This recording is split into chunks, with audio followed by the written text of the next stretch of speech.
देखते रह जाओ। হেই বন্ধুরা, আজ কোনো মুভি এক্সপ্লেন না, কথা মতো আজ আমি হাজির হয়েছি মার্ভেল কমিকের একটি মোস্ট পাওয়ারফুল ক্যারেক্টার নালের অরিজিন ভিডিও নিয়ে। রিসেন্টলি সনি স্পাইডারম্যান ইউনিভার্স তাদের ভেনম 3 মুভিতে এই ক্যারেক্টারের সঙ্গে আমাদের পরিচয় করিয়েছে।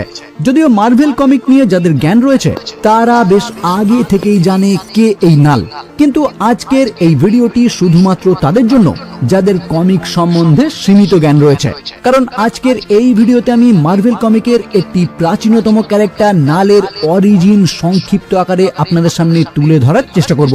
ওকে, তাহলে ইন্ট্রোডাকশন আর বিস্তারিত না করে এখন সোজা চলে যাব মূল ভিডিওর দিকে। তো ফাইনালি শুরু করার আগে হেই, আমি Raja and welcome to the Bong Wood. Null এই নামটি যারা একবার হলেও শুনেছেন তারা নিশ্চয়ই এই নামের সঙ্গে সিম্বিয়ট কথাটিও অবশ্যই শুনবেন, কারণ এই নালই হচ্ছে সিম্বিয়টদের সৃষ্টিকর্তা, যে কারণে নালকে সিম্বিয়ট গডও বলা হয়। কিন্তু কথা হলো এই নাল নামক ক্যারেক্টার কোথা থেকে এলো আর সিম্বিয়টদের সে কিভাবে এবার তৈরি করলো। ওকে, তো এই নালের সঙ্গে আমরা প্রথম পরিচিত হই 2013 সালে মুক্তিপ্রাপ্ত গড অফ থান্ডার কমিকের 6 নম্বর ইস্যুতে, আর পরবর্তীতে সে পুরোপুরিভাবে উপস্থিত হয় 2018 সালে মুক্তিপ্রাপ্ত ভেনম ভলিউম 4 কমিকের 3য় ইস্যুতে, যেখান থেকেই আমরা জানতে পারি নাল অন্ধকারের একজন প্রাচীন দেবতা। এই ইউনিভার্স যখন ষষ্ঠ এবং সপ্তম কসমসের মধ্যে বিদ্যমান ছিল তখনই এই নালের আগমন ঘটে। এখানে ষষ্ঠ এবং সপ্তম কসমস এই ব্যাপারে একটু কথা বলে নি। অ্যাকচুয়ালি আমাদের এই ইউনিভার্স কয়েক বিলিয়ন বছর পর পর সৃষ্টি এবং ধ্বংস হয়ে থাকে, আর এই সাইকেল অনবরত চলতেই থাকে। তো এই রকমই 6 নাম্বার বার আমাদের এই ইউনিভার্স ধ্বংস হয়ে যখন সপ্তমবার আমাদের ইউনিভার্স সৃষ্টি হবে তখনই ওই অন্ধকারের মধ্যে উদয় হয় নাল। এখানে অন্ধকারের মধ্যে কেন বললাম নিশ্চয়ই বুঝতে পারছেন। আসলে ইউনিভার্স সৃষ্টি হয় বিগ ব্যাংকের মাধ্যমে, আর বিগ ব্যাংকের আগে সমস্ত কিছুই অন্ধকারে আচ্ছন্ন হয়ে থাকে, আর ওই অন্ধকারের দেবতাই হলো এই নাল। কিন্তু সময়ের সাথে সাথে সেলেস্টিয়ালরা যখন নতুন ইউনিভার্স তৈরি করার আশায় আলোর উদয় ঘটায়, নাল তখন ওই আলোর কারণে ক্ষুব্ধ হয়ে ওঠে।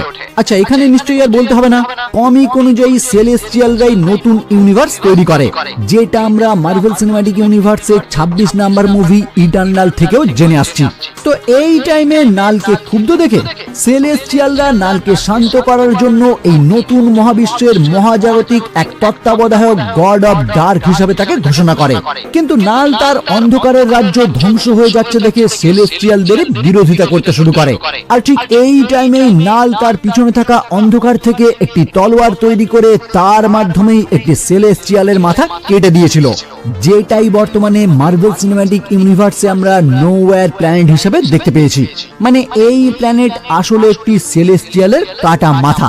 যাই হোক, এরপর বাকি সেলেস্টিয়ালদেরও সে যাতে পরাজিত করতে পারে সেই ভেবেই সে তার ওই তলোয়ারকে আরো শক্তিশালী বানানোর জন্য ওই কাটা সেলেস্টিয়ালের মাথার মধ্যে কার্যক্রম শুরু করে, আর একটা টাইমে তার ওই তলোয়ারই হয়ে ওঠে অল ব্ল্যাক দ্য নেক্রোসোয়ার্ড, যেটাই নালের বানানো প্রথম সিম্বিয়ট, যেটার মাধ্যমে যে কোনো গডকে অনায়াসে হত্যা করা যেতে পারে।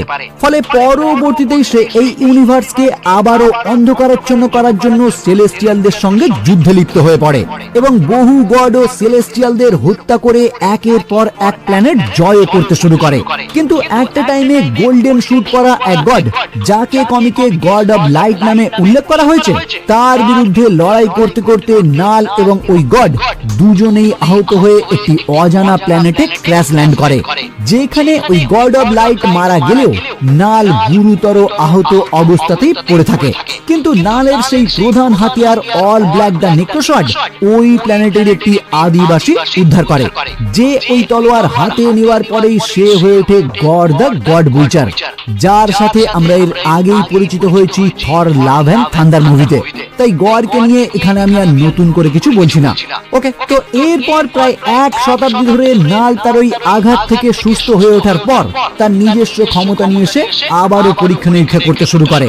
আর এই টাইমেই নাল আবিষ্কার করে সে তার ছায়া থেকে নিরাকার এক পরজীবী তৈরি করতে পারে, যাদের সাহায্যে সে যে কোনো জীবকে কলুষিত করে তাদেরকে দিয়ে নিজের মতো কাজও করাতে পারে।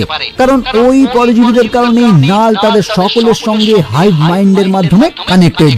আর এই পরজীবীরাই হলো সিম্বিয়ট। তো এর পরবর্তীতে এই সিম্বিয়টদের দ্বারাই নাল তার অসমাপ্ত কাজ আবারও শুরু করে। মানে তার তৈরি বহু সিম্বিয়ট সে পুরো ইউনিভার্সে চারিদিকে ছড়িয়ে দিয়ে আবারও আগের মতো ধ্বংসলীলা শুরু করে, যাতে সে তার অন্ধকার জগৎ আবারও ফিরিয়ে আনতে পারে।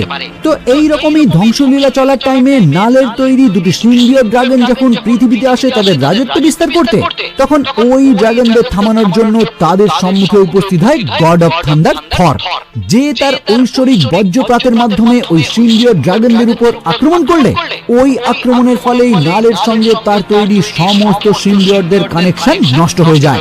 মানে ওই যে আমি আগেই বললাম নাল তার হাইভ মাইন্ডের মাধ্যমে সমস্ত সিম্বিয়টদের কন্ট্রোল করত, এটা এই মুহূর্ত থেকে পুরোপুরি নষ্ট হয়ে যায়। ফলে সিম্বিয়টরা তার কানেকশন থেকে মুক্ত হয়েই বুঝতে পারে তাদের ক্রিয়েটর আসলে একজন ভিলেন। মানে তাদেরকে যে তৈরি করেছে সেই নাল চায় সমস্ত আলো মুছে ফেলে আবারও অন্ধকার জগতে ফিরে যেতে, যেটা অন্যান্য প্রাণীদের জন্য একদমই ভালো বিষয় না। ফলে তারাই সকলে মিলে নালের বিরুদ্ধে যুদ্ধ ঘোষণা করে।